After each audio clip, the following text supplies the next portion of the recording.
Shalom saudara-saudari terkasih, kita akan membahas tentang sebuah pepatah atau sebuah peribahasa dalam bahasa Inggris yang kita sudah sering dengar, dikatakan don't judge a book by its cover.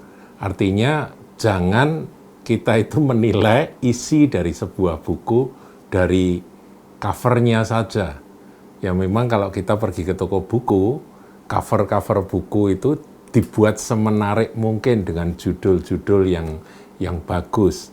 Tetapi kita nggak bisa menilai akan seluruh isi buku itu hanya dengan melihat covernya saja. Jadi penglihatan kita dari apa yang tampak luar itu kita harus hati-hati. Karena seringkali orang terkecoh melihat luarnya kelihatan judulnya dan covernya bagus, isinya nggak ada apa-apanya. Isinya ya katakan nggak berkualitas. Tapi sebaliknya ada juga yang covernya itu tidak terlalu menarik, judulnya pun tidak terlalu bombas.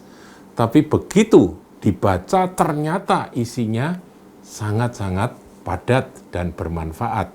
Jadi kita memang harus benar-benar tidak boleh terlalu cepat menilai sesuatu hanya berdasarkan dengan pengamatan sekilas saja. Saudaraku, ada sebuah kisah yang ini merupakan cerita yang mungkin saudara pernah dengar ya. Ini kisah nyata. Di kota Boston itu ada sebuah universitas yang sangat terkenal yaitu Harvard University. Itu universitas yang sangat-sangat ternama. Nah, di satu hari dikatakan di kota Boston itu di stasiunnya turun dari kereta api sepasang suami istri setengah umur, dan mereka dari penampilannya mereka bukan seperti orang istimewa, mereka sangat sederhana.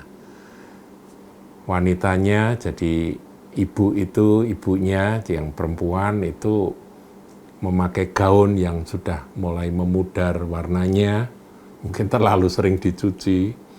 Kemudian suaminya juga memakai pakaian yang sudah cukup tua, cukup usang. Penampilan mereka sederhana sekali. Mereka menuju ke Harvard University dan dengan langkah yang tertatih-tatih, pelan-pelan, agak malu-malu, mereka memasuki ruang pimpinan universitas. Nah, dihadang oleh sekretaris, saudaraku. Sekretarisnya bertanya, "Bapak dan Ibu ada keperluan apa?" Kemudian si ibu ini menjawab, "Saya mau ketemu dengan pimpinan universitas. Apakah beliau ada?" "Oh, ya ada Bu, tapi beliau sangat sibuk di dalam kantornya. Jadi saya kira dia tidak ada waktu untuk menjumpai Ibu dan Bapak." Kemudian wanita ini dengan sabar berkata, "Kalau gitu kami akan tunggu. Barangkali nanti beliau sudah tidak sibuk, ada waktu untuk menemui kami." Kemudian mereka menunggu. Dan diabaikan oleh sang sekretaris, saudaraku, sampai 4 jam. Di ruang tunggu itu nunggu sampai 4 jam. Sekretarisnya melihat ini kok tekun sekali, kok pantang menyerah ya. Sudah 4 jam masih nunggu. Ya nggak tanya, ya nunggu aja. Sebab sekretarisnya berpikir, ini kan bos nggak ada waktu untuk menemui orang tua suami istri yang ya penampilannya seperti itu gitu ya. Pasti akan merasa terganggu acaranya. Jadi dia berharap bahwa setelah nunggu lama bosan sendiri kemudian pergi. Ternyata tidak, saudara, ditunggu sampai 4 jam. Setelah ditunggu sampai 4 jam, sekretarisnya berpikir, mungkin kalau pimpinan universitas mau memberi waktu sedikit saja, 5 menit atau berapa, itu mereka puas dan mereka nanti segera bisa pergi, dipikir begitu. Nah, dia masuk, kemudian dia berkata, Pak, di luar ada sepasang suami istri, bapak dan ibu, ya mereka kelihatannya orang desa, pakaiannya sederhana sekali. Saya nggak tahu keperluannya apa, tapi mereka sudah nunggu 4 jam. Mereka nggak mau pulang-pulang. Jadi saya kira kalau bapak mau ketemu dan bapak membereskan dengan kata-kata yang singkat gitu, nanti mungkin mereka akan selesai dan mereka akan pulang. Ya dengan agak malas-malasan, ogah-ogahan, si pemimpin universitas ini keluar, saudara. Dan ketika melihat dia mengkerutkan alis, dia berkata dalam hati, siapa ini 2 orang suami istri yang begitu sederhana penampilannya, begitu ya. Ya underestimate ya saudara, yang memandang rendah kedua orang tersebut. Nah kemudian dia tanya, apa ada keperluan bapak dan ibu menemui saya? Kemudian si ibu ini menjawab, gini Pak, anak kami, seorang laki-laki, itu pernah studi di Harvard University ini. Dia sangat mencintai akan universitas ini. Tetapi beberapa waktu yang lalu, anak kami yang baru masuk 1 tahun kuliah mengalami kecelakaan dan meninggal dunia. Nah, kami tahu bahwa anak kami yang meninggal ini sangat cinta dengan kampusnya. Maka kami datang ke sini untuk mohon izin Bapak, apakah kami ini diizinkan untuk membangun suatu peringatan bagi anak kami yang sudah meninggal itu. Kaget, si pimpinan universitas ini kaget sekali dan berkata, hah? Mau bangun? Bapak Ibu tahu nggak? Kalau semua anak-anak mahasiswa kami yang meninggal itu bangun, peringatan-peringatan yang dibangun, ini kan universitas kami akan jadi seperti kuburan yang isinya cuma nama-nama dan itu.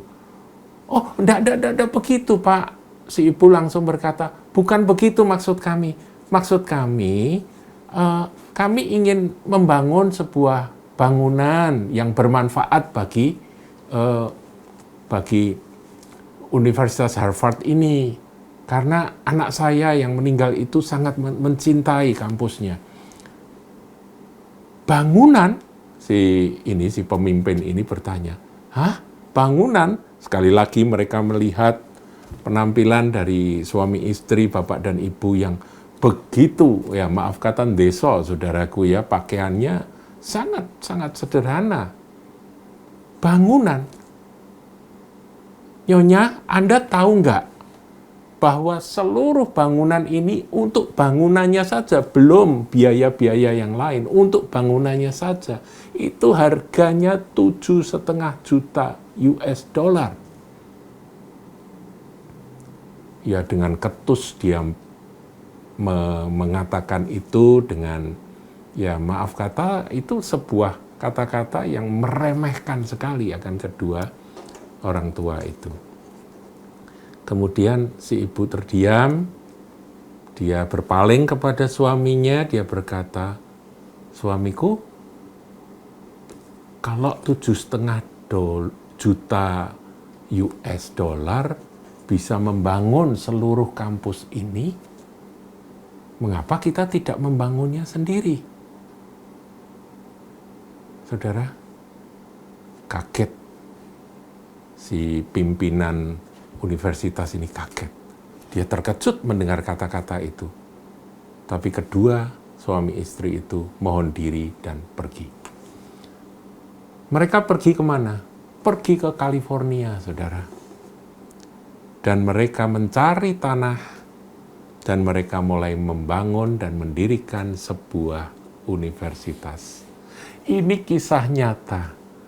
Dan universitas yang terkenal itu adalah Universitas Stanford University di California. Saudara tahu Stanford University adalah sebuah universitas yang bergengsi yang ada di California. Siapakah bapak dan ibu yang anaknya meninggal itu? Mereka adalah orang kaya, yaitu Mr. dan Mrs. Leland Stanford. Dan dengan nama Stanford itu, universitas itu dibangun. Saudaraku, banyak orang suka memandang rendah orang lain karena penampilan mereka yang tidak meyakinkan. Dan itu seringkali membuat kerugian besar. Seperti pimpinan dari Universitas Harvard tadi, ya, yang underestimate dengan kata-kata yang merendahkan, akhirnya mereka kehilangan peluang, kesempatan untuk mendapatkan akan donasi yang sebetulnya sangat mereka butuhkan. Saudara, saya ingat akan satu ayat di dalam 1 Samuel 16. Di sini bukan orang biasa. Seorang nabi hampir terkecoh, saudara. Hanya karena melihat. Tapi kali ini bukan merendahkan, tapi meninggikan sesuatu yang sebetulnya Tuhan tidak pilih. Kita lihat bagaimana Samuel ketika disuruh Tuhan pergi ke rumah Isai untuk mengurapi salah satu dari anak Isai. Nah, dikatakan demikian. Ayat 6 dari 1 Samuel 16. Ketika mereka itu masuk dan Samuel melihat Eliab, lalu pikirnya, sungguh di hadapan Tuhan sekarang berdiri yang diurapinya. Jadi menurut Samuel, kalau orang diurapi itu modelnya kayak gini, itu kan pandangan mata manusia. Dia menilai isi dari Eliab itu menurut penampilannya, saudara. Tetapi berfirmanlah Tuhan kepada Samuel, janganlah pandang parasnya atau perawakannya yang tinggi, tinggi, sebab aku telah menolaknya. Bukan yang dilihat manusia, yang dilihat Allah. Manusia melihat apa yang di depan mata, tapi Tuhan melihat hati. Jadi saudaraku, bukan yang dilihat mata manusia. Kita perlu matanya Tuhan untuk kita itu menilai sesuatu. Tetapi yang jelas dari ilustrasi tadi, kita jangan terlalu cepat menilai. Nanti kita nyesel, saudaraku, kalau terlalu cepat menilai. Menilai terlalu tinggi, menganggap ini adalah orang yang hebat dan harapan, kita bisa terkecoh. Menilai terlalu rendah, seperti pimpinan Universitas Harvard itu juga terkecoh, tertipu, dan menyesal, saudaraku ya. Jadi kita nih, ya kita berbuat sebaik mungkin pada semua orang, perlakukan semua itu ya dengan hormat, dengan kasih, dan dengan tidak memandang apa yang tampil lahiriah. Demikian, saudaraku, Tuhan Yesus memberkati.